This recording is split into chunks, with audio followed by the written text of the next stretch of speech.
he was trying to tell me, me, I think I was born an entrepreneur. And I used to buy some plots here and there and put them in my son or my children's name. So sometimes I would leave work and go to this building. So, and when I come in late, he would not understand because I'm leaving work at 4. I have to go to somewhere to supervise, go and buy things. So he felt that I had too many activities. He told me I have to leave those activities, but I didn't because I felt it is in me. So the gate was locked one day, and I thought it was a joke. So I went and slept again in the YWCA. The following day, after picking my son from school, I went again, and he locked me out completely. So I was left.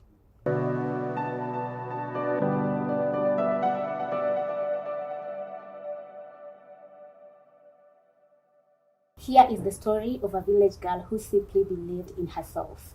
Born in Murang'a to a father who served in the colonial government and also was an informant to the freedom fighters, her childhood wasn't easy. But she rose above that, and today she is the proud owner of Nibs College, Emory Hotel, and Lizzie Wanyoike Preparatory School. Ladies and gentlemen, I'm talking about none other than Lizzie Wanyoike, who is an inspiration to many. Join me, Abladsia Imbukwa, on She Leads as we talk to her. In case you haven't subscribed to our channel, please subscribe and turn on the notification bell so that you'll be notified when we upload stories of this nature. Welcome.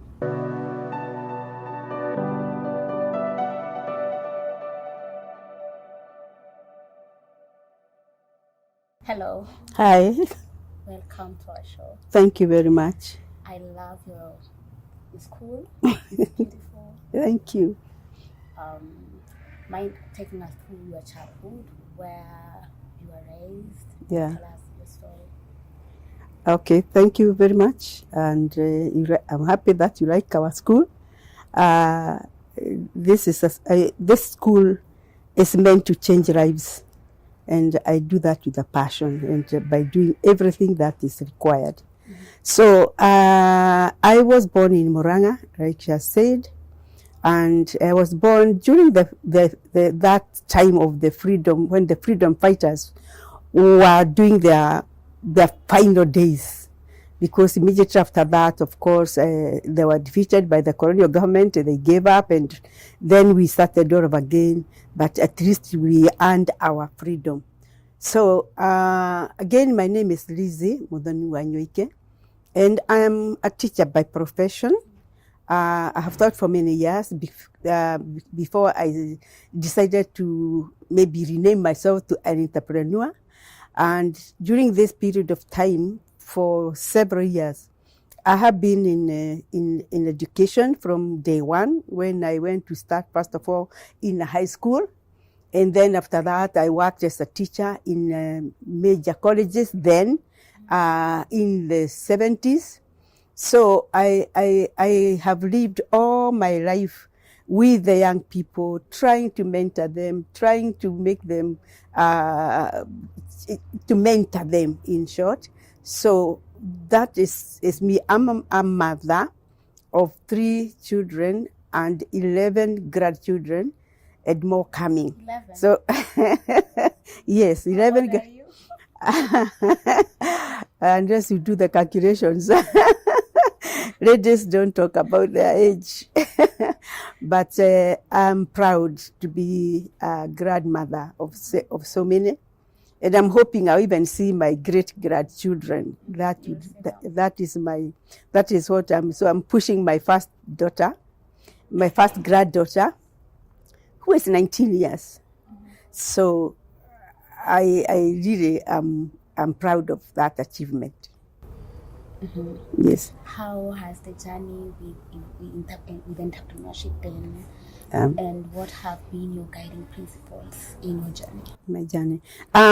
What I can say is I have learned a lot through challenges, and I believe that when you go through challenges and not give up, that's the only way you can grow. Like I told you there before, having been born in a village and going through high school in the same background, and then being able to move from Ranga town to Nakuru town, where I did my Form 5, and where we were doing commercial, like say a commercial course, like that we were doing business management, we were doing shorthand, we were doing typing, more or less like a secretary. And I ended up there because my dream was to become a teacher, but not a primary school teacher. So when I got admitted into a primary school college, I declined the offer and I decided now to find other ways. So I think all my life I have known what I want. So after have been gone through Nakuru, and then some luck came my way when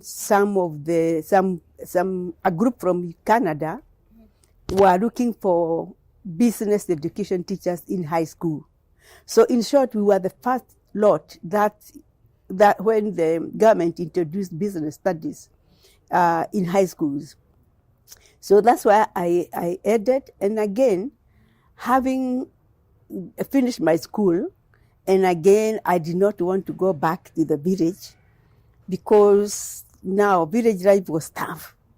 Was very, very tough. We were living in a mud house. We didn't even know that people are supposed to wear shoes. All those basics. We used to go to the river very far to draw water. Maybe the kind of thing that that we were used to, but it was quite challenging. So I knew there were some people who were doing better. So when I finished college, I didn't know what to do because now I had to go back to the village to await for my posting. Now, I felt that going back to the village to await my posting, you never know. I may go there, meet a village guy, get married in the village, start raising my kids in the village. So I just hang on there, even just the time we were closing. And I happened to meet somebody there when I was still on my third term. I met somebody, and I thought we were just friends because in those days, people were not exposed. There were no mentors. There were no TVs. Mm-hmm. The radio was exclusively for the father, and it was always BBC because there was nothing. So this friend of mine, I kind of liked him because he used to take us as a group out and buy us tea, take us for movies.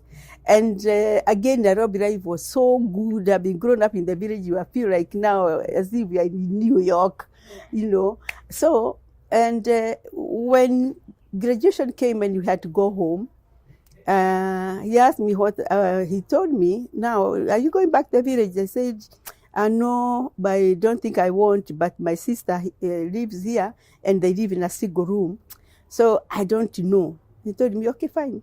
I'll take you to a hostel. So he took me to a hostel, YWCA hostel for ladies, and I stayed there. So naturally for him, he was a mature person. He was a little bit older. He was 15 years older than me. So he used to come and take me out. So now I'm feeling good because I'm not going to a village. But I was very, very naive. I didn't understand many things. I didn't understand the art of getting married.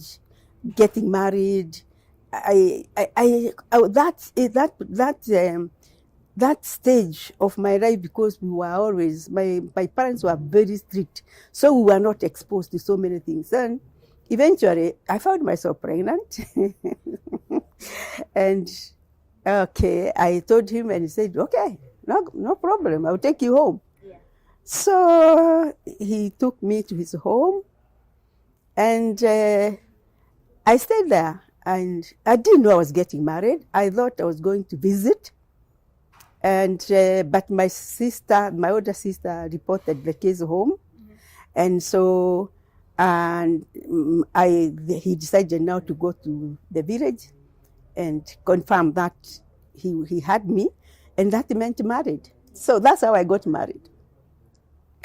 So I'm there, and of course I had done college, so I was posted to State House Road Girls High School, and I was doing all this from his house, and we now were staying as man and wife, and we stayed like that.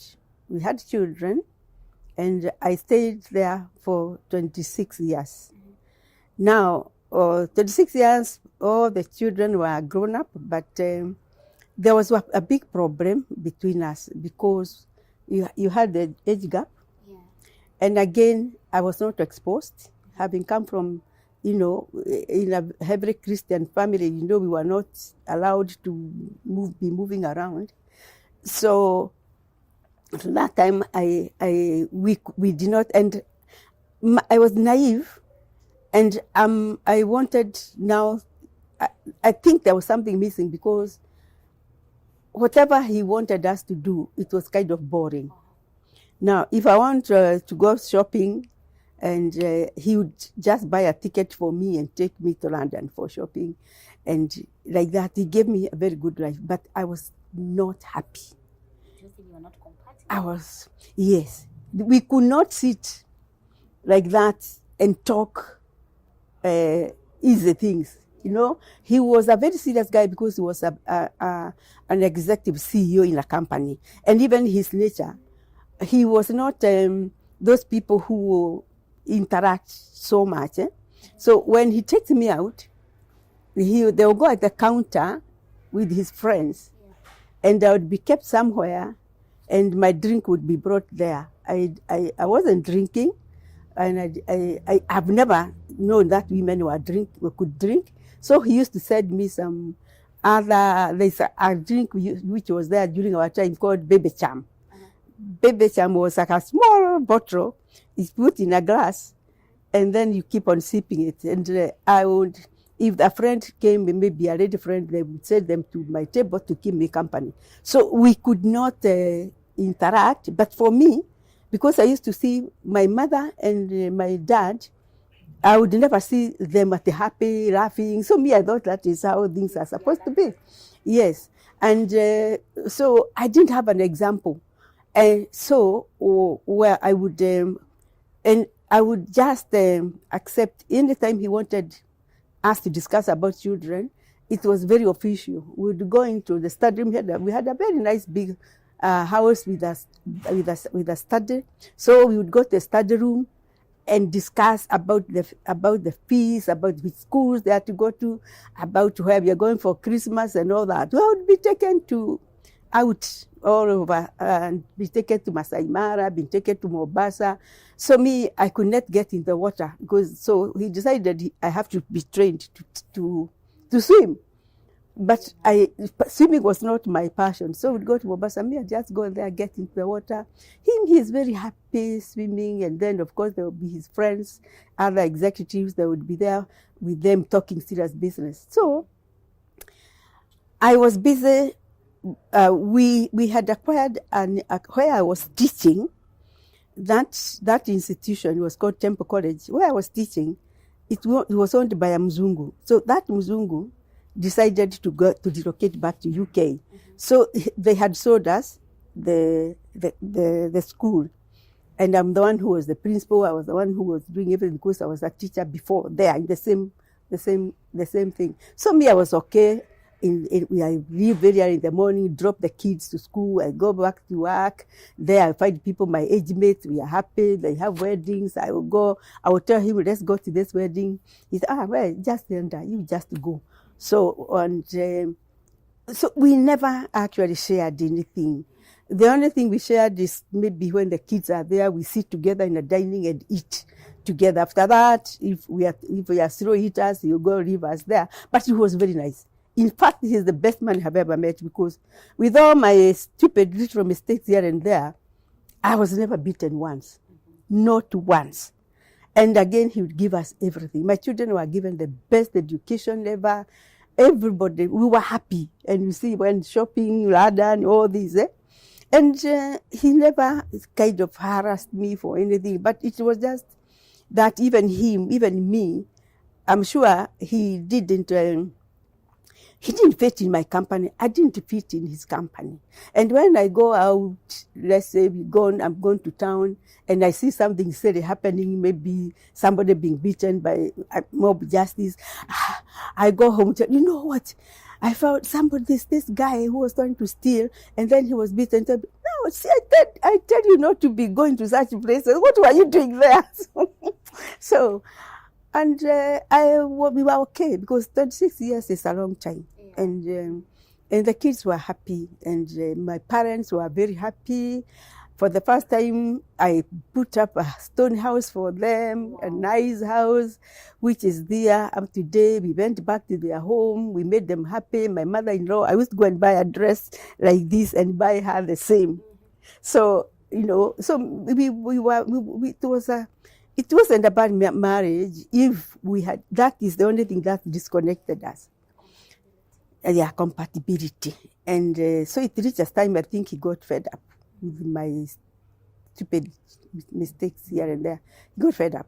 So, and one day as I was coming from work, I found the gate closed. Wow. And he was trying to tell me, me, I think I was born an entrepreneur.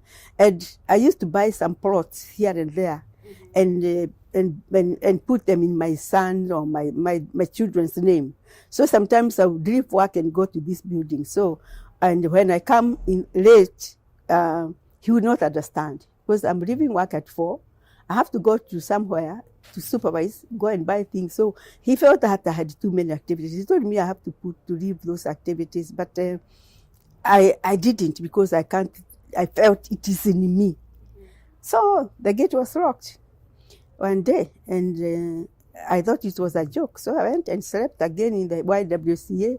The following day, after picking my son from school, I went again, and he locked me out completely.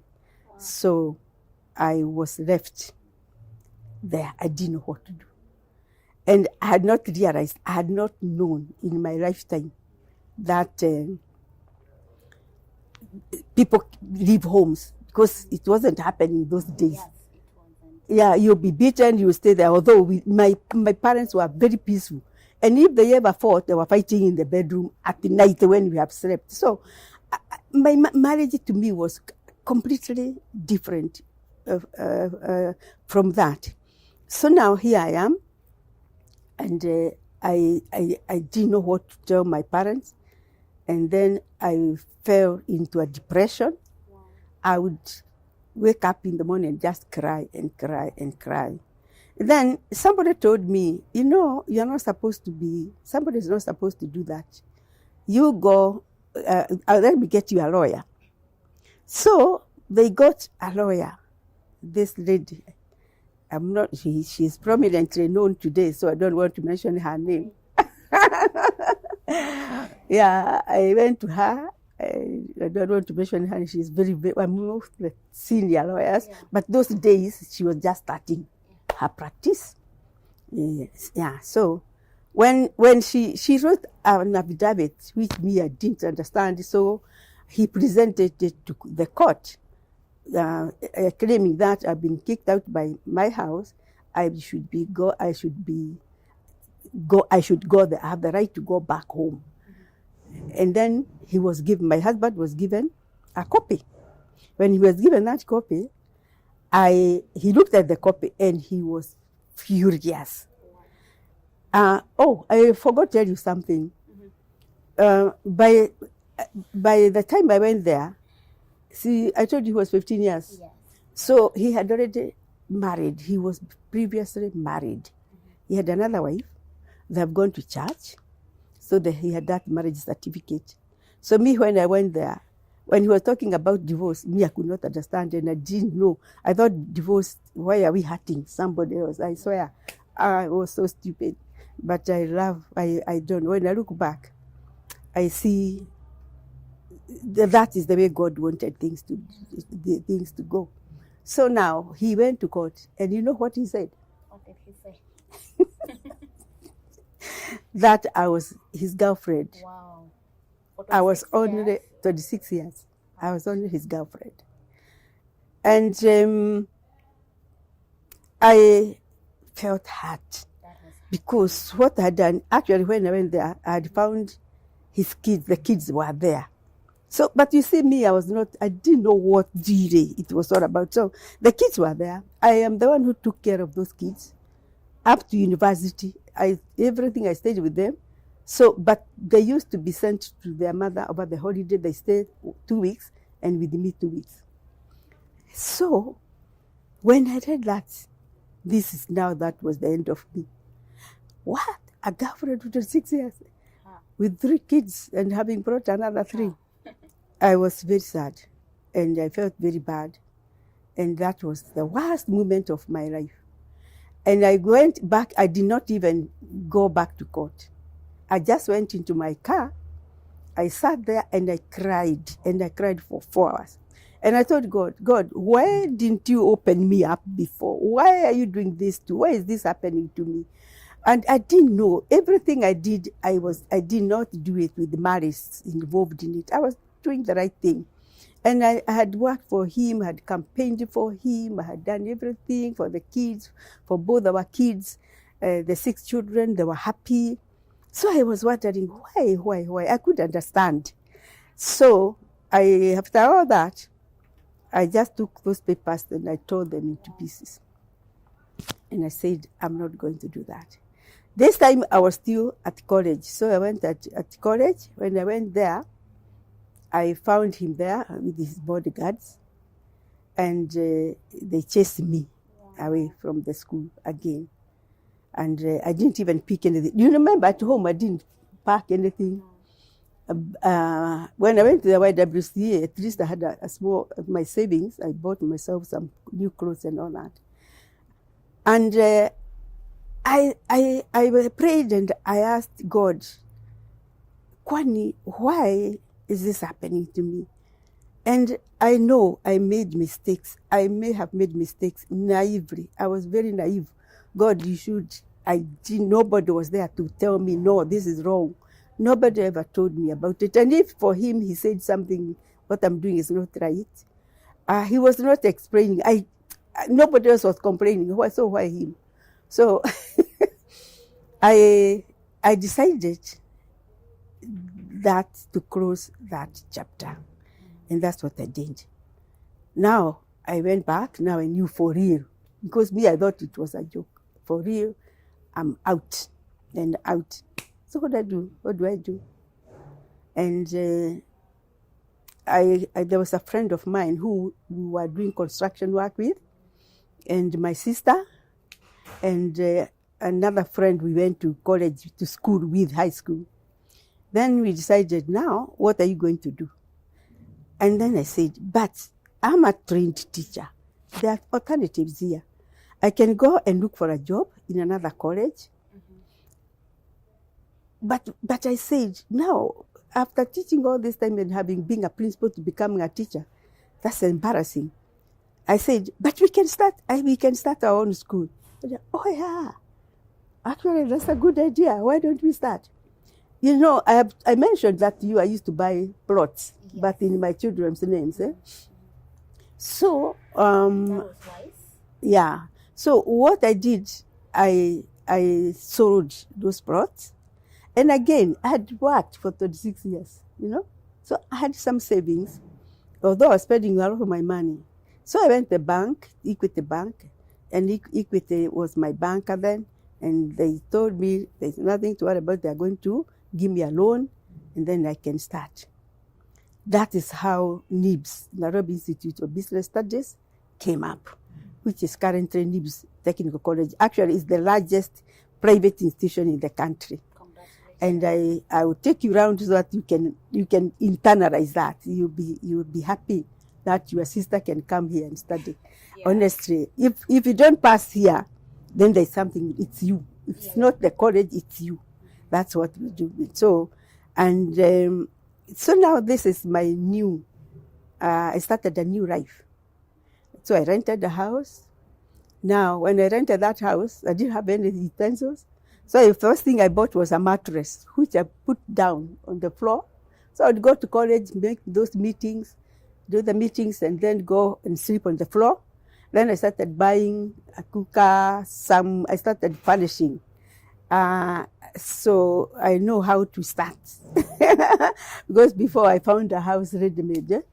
So we started. But I never really internalized why this happened to me.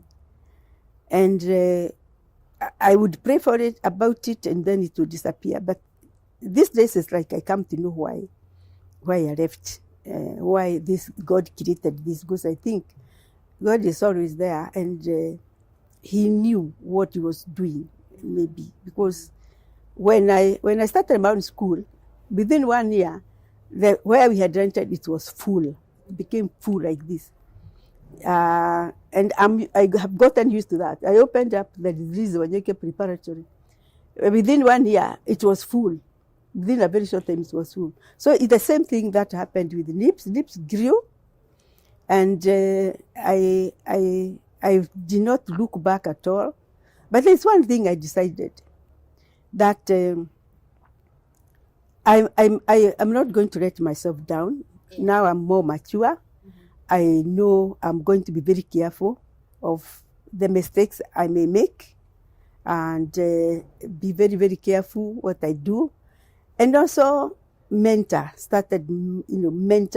other people who have gone through the same issue and who can go through the same issue.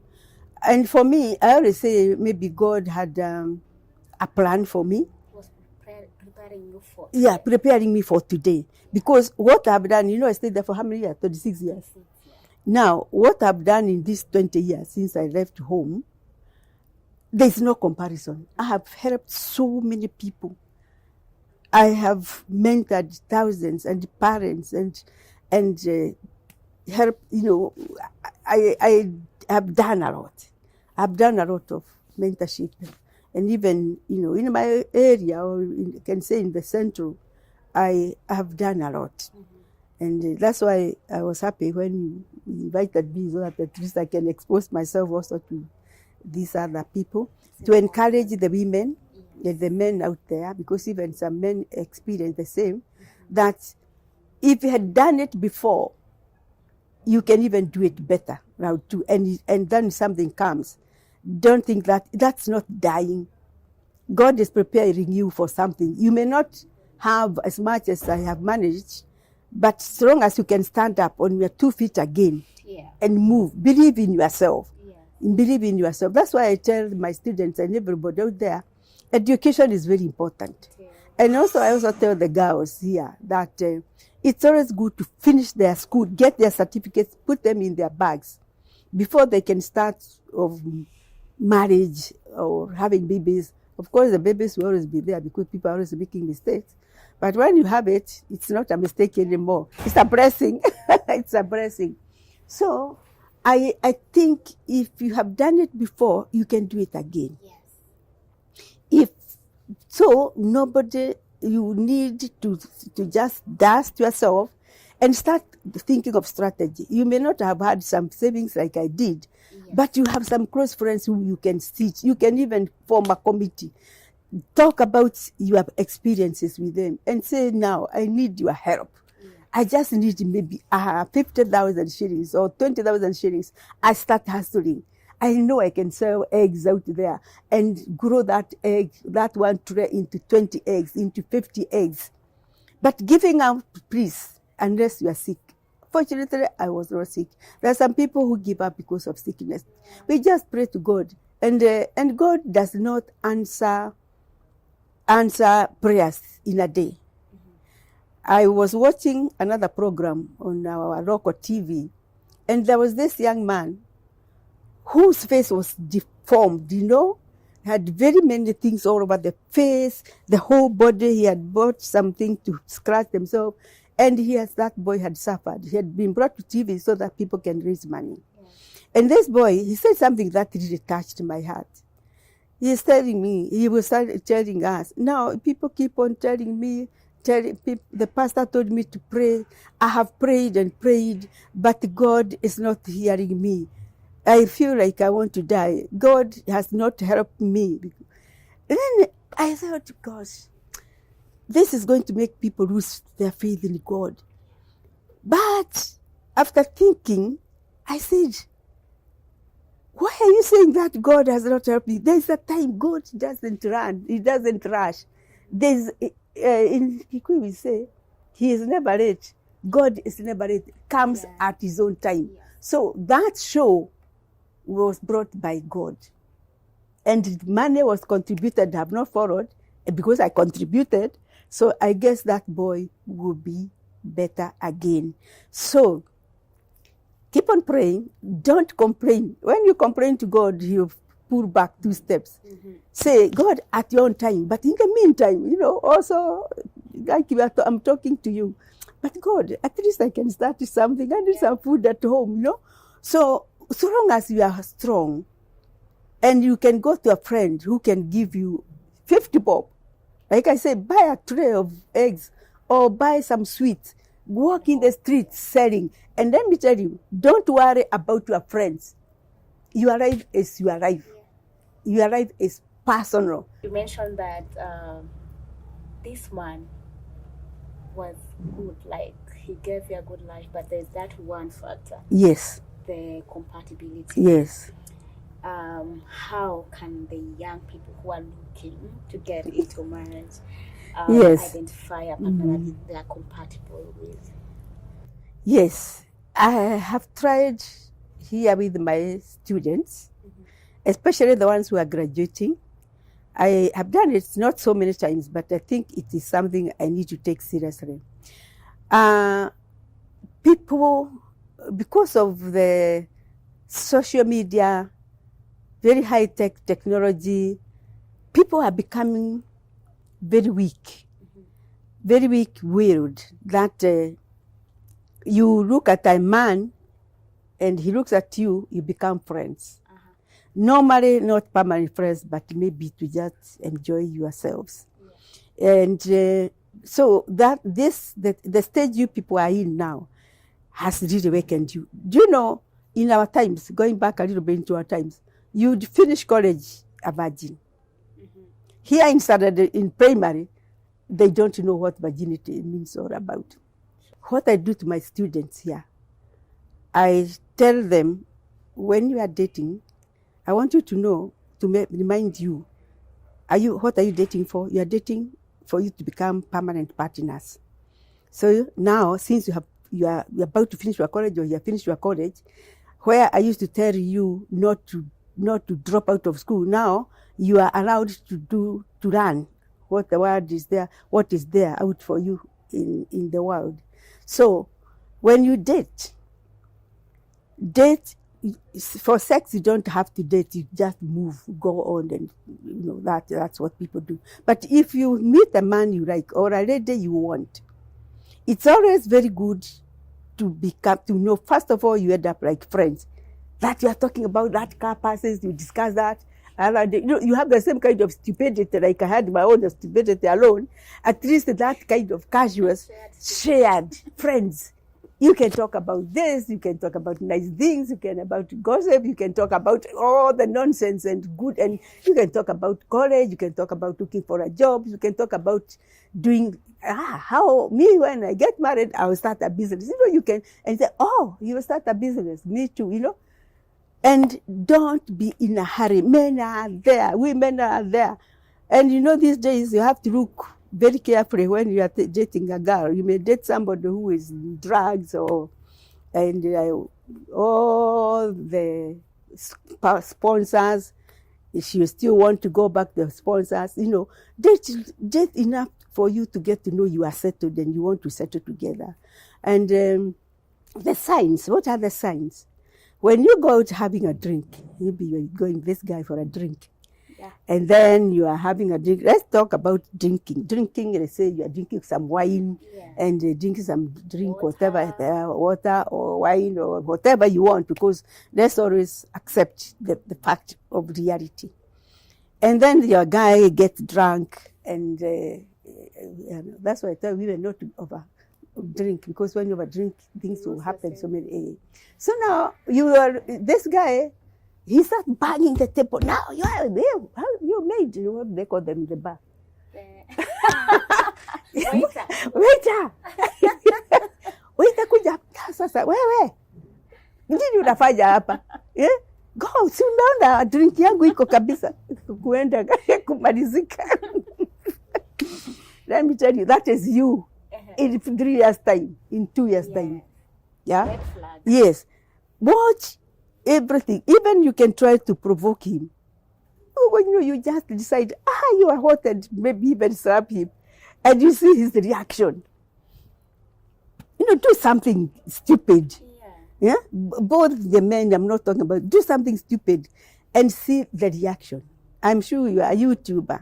If you look at the ladies who give their testimonies about how they were beaten, how some of them come with the knives about to cut up, to open up the cesarean section part and all, animals.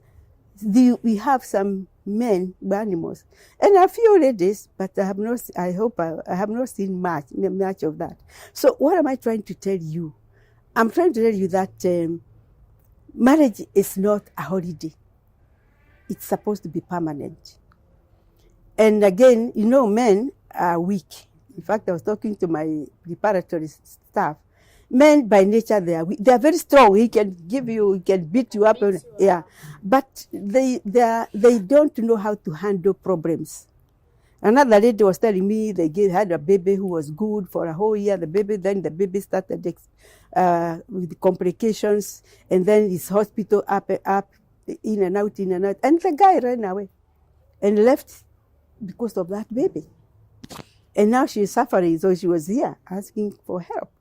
So, if this happened, this world is full of such things, and they have always been there. All I'm telling you is you really have to be very strong and face life, but where you have a chance to get to know what you are getting into, it's good to be selfish with your life. Your life is yours. Yeah. It's personal. Yeah. When you just go blindly with the lady or the man, and then you get married even to those few women who are also not good, you will have nobody to blame but yourself.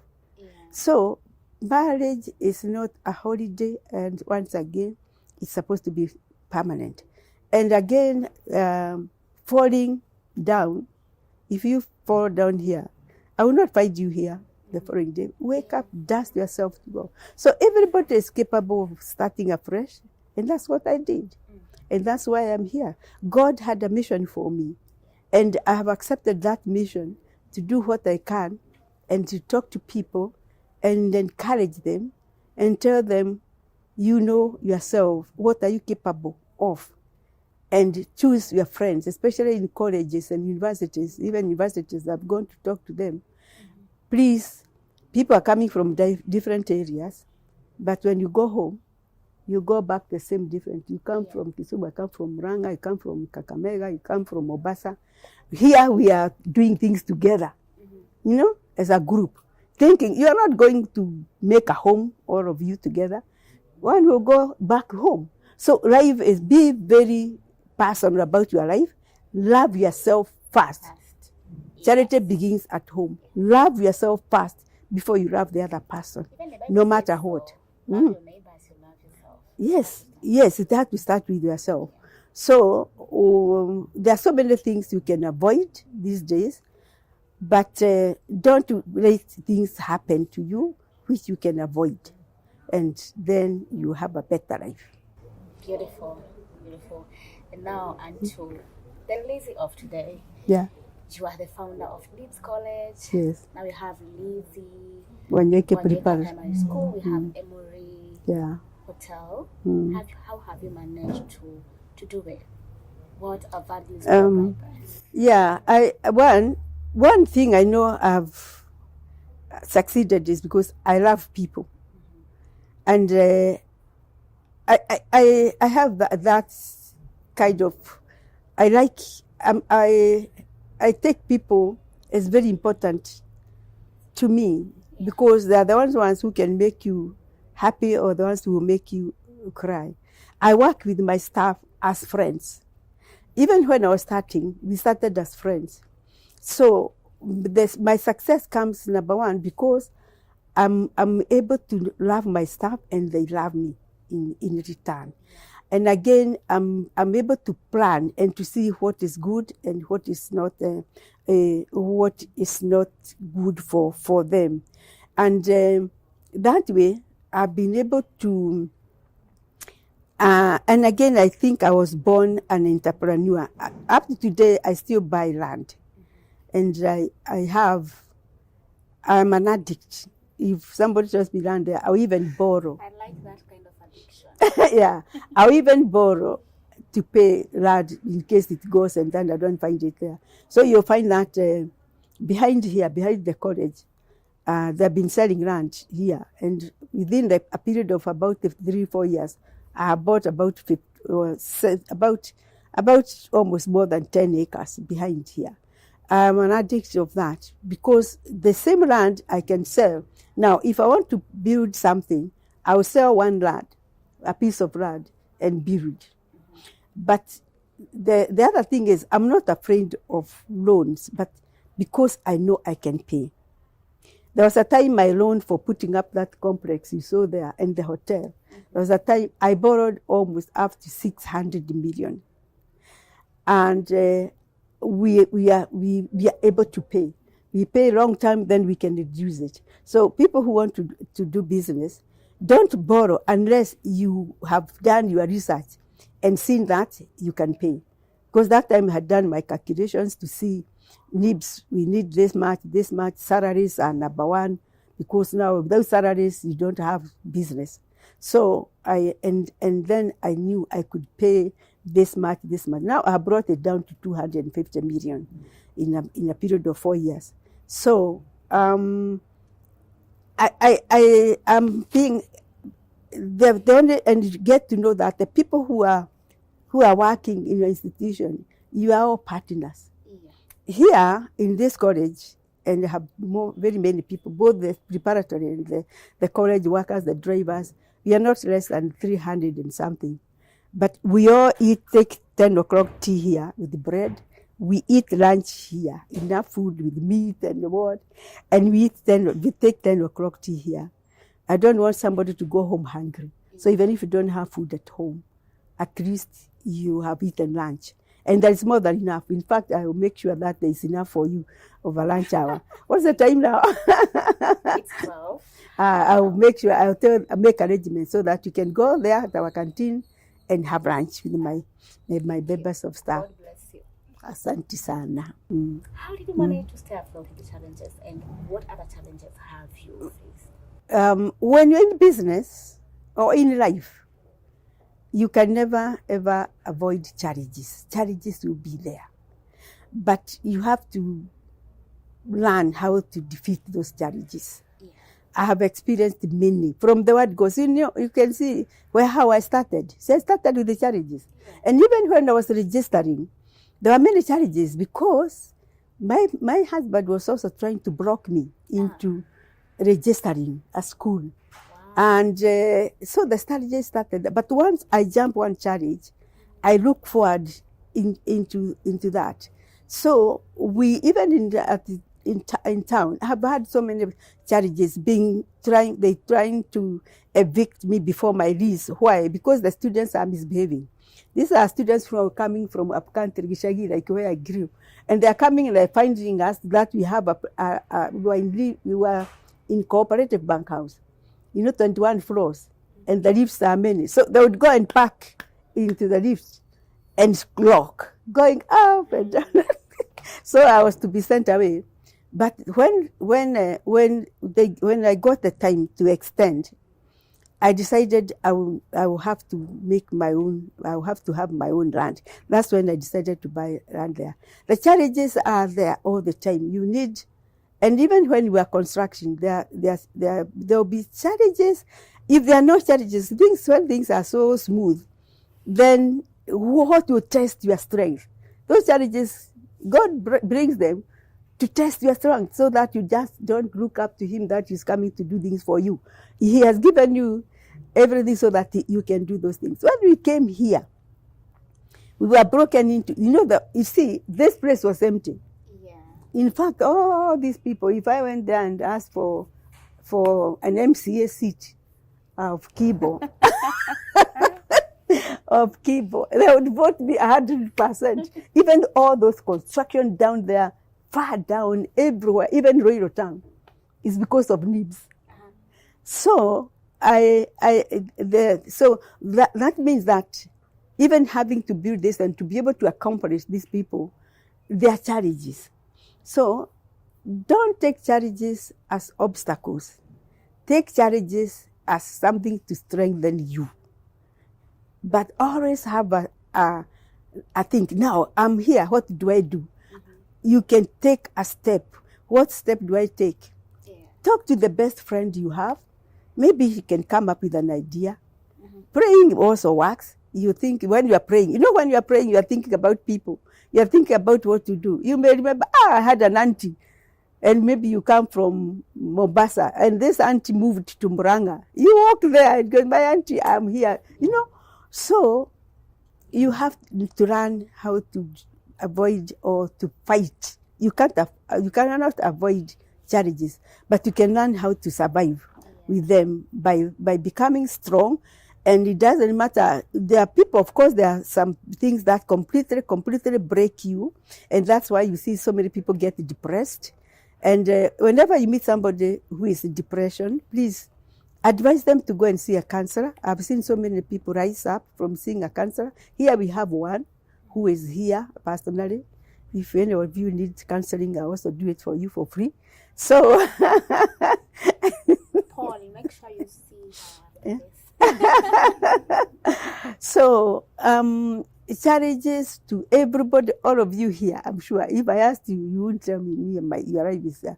There are challenges depending on how big. For me, I get big challenges because I'm big. For you down there, you get small because we are small. So, without challenges, you think everything, and then you become, For me, you start boasting the other when you are having a drink with the other men. Sasa mnasema hakuna kitu yangu inaharibika. Mimi naendaga tu. My business is just growing. No, challenges are always there. Obstacles will always be there. And they are good. They teach you a lot. Yeah. Yes. Future plans like in 5 years? One thing I have been able to do is I have been able to incorporate my children within this company. As you can see, it's huge. And the hotel is there. So all of them are working with me. And I'm very proud of that. Yeah. In addition, they work very well with my members of staff.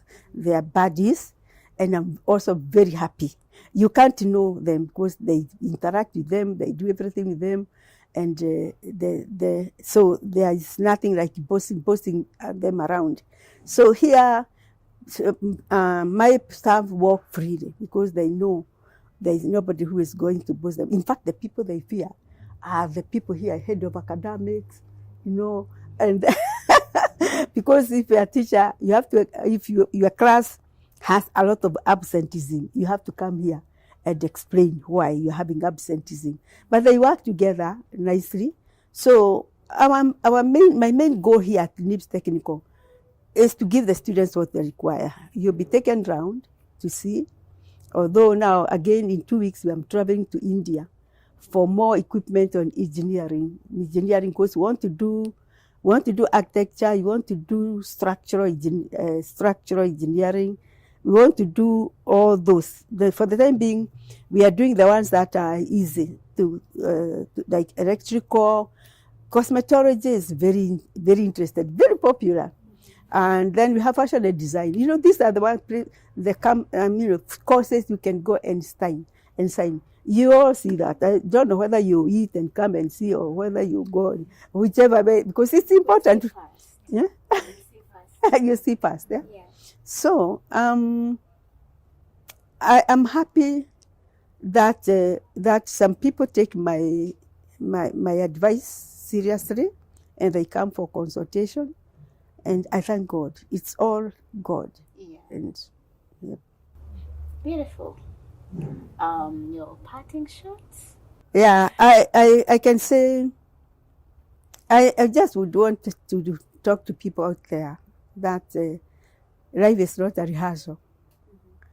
Life moves, things change on a daily basis. Try to assess yourself, who you are, where you are, and make a decision on your moving forward. Because if you are 16 today, you'll be 17 next year. You find yourself, very soon you find yourself 40 years and you have done nothing. You have no wife, you have no husband, you have no kids, and you are 40. So plan yourself, but anything you do, remember you are doing it for yourself. And again, have friends around you who you can discuss the sensible things. There's nothing wrong with discussing, having in a meeting, then going out and having a nice time. I tell my girls, I'm not telling you not to have a nice time just because I didn't have a nice time when I was in school. These things have changed so much. So it's too bad for me when I see these other girls walking around. You see here, they don't hold hands as you go. You see, did you see any of them holding? No. My students are very disciplined. But when they go out there, I don't know. I don't care what they do because I can't control. So I say that everybody is capable of doing something. And if not, there are people who have challenges. Please keep on praying. God does not come the same time you call him. Yeah. It takes time. He is testing your endurance. So be there. Consult people. Have friends around you so that these friends can, in one or another, even if you have some bad ones, you will still have one, because life is not easy. It was never meant to be. Heaven is somewhere up there, and heaven somewhere up there.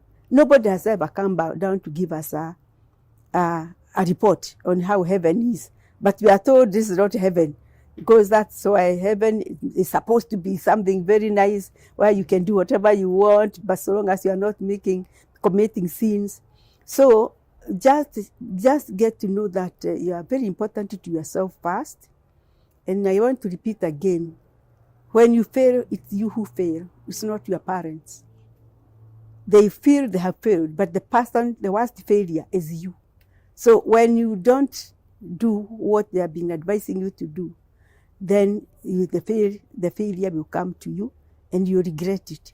You remember Madam Lizzie sat down one day and told us this and that, and we didn't listen. We thought she is stupid. We thought she is too old, so that she doesn't know now. I was young. I was 16 and 20. I have grown over the years, and I'm very proud of my youth, because what I'm eating now is what I created during my young days, because God has created life in stages. So don't waste any stage of your life. Do the right thing at that age. Right now, when you're in school, you're preparing for that. So please don't confuse by becoming a mother prematurely. I'll say that again and again, and you may not like me, but if you did it, it was a mistake, and it is okay, you accept it, but this is the time to go to college, then you can get married and have 10 children. So that one is allowed. Okay. Wow. Thank you so much, Madam Lizzie. It's been a great honor having this discussion with you. I have learned a lot myself. And I believe our viewer is going to learn a lot. Yes. And they will not try to despise you for telling them the truth. Let the truth be told. Yeah, the truth hurts. Yeah, it hurts, but it has to be told. yeah. And again, people know that mistakes, they don't stick on you. You can make a mistake and then still move on. Yes. You acknowledge your mistake and move on. Yeah. Thank you so much. God bless you. Thank you. Asante sana. Thank you. Bye. Thank you. Indeed, the village girl who believed in herself, sitting here having this conversation, has been a blessing to me, and I believe it's going to be a blessing to you. One thing to remember, mistakes are there to build you. Challenges are not bad, they shape you. So as you pursue your goals or go about your life, keep that in mind, and remember to put yourself first. Thank you so much. This is She Leads, brought to you by me, Ablatia Imbokwa. In case you haven't subscribed, subscribe so that you will be notified when we upload more content of this nature. Thank you.